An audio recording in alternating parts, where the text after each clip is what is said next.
You know, of course, Hawaii, you know the story, we went to Hawaii on the first gig and we did this kind of a dress rehearsal for when we went to New Zealand and Australia. That was a wonderful time. Tommy was playing like a god, playing brilliantly.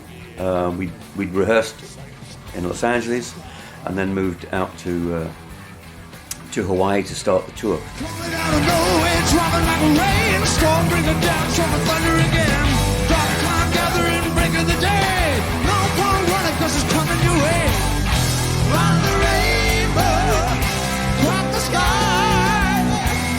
What a great place to start. You know, I mean, we were about a week at the Kahala Hilton in Hawaii, and marvelous. You know, not too far from Waikiki Beach, and it was all happening.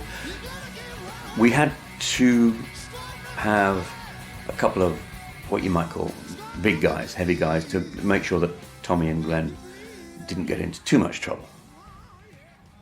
To occasionally be able to sort of pick them up by the scruff of the neck and say, "Now look, lads, it's time you went back to the hotel and got a bit of sleep." So that's what we had. They travel in style with wives on standard flights, or have personal managers traveling with them.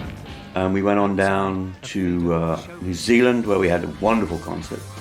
A little bit of trouble with Tommy and Glenn, but you know, not too much.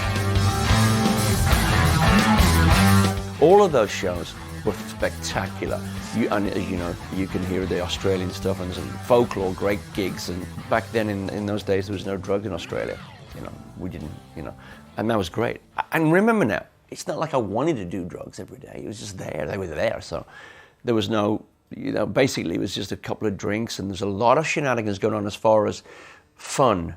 Tommy and I would chase each other around the car park of every hotel and be giggling on the floor like, yeah. It was all great and funny, and bonding was great. Tommy and I would go off alone together and hang out, and we were really tight without any drug activity, and it was fun.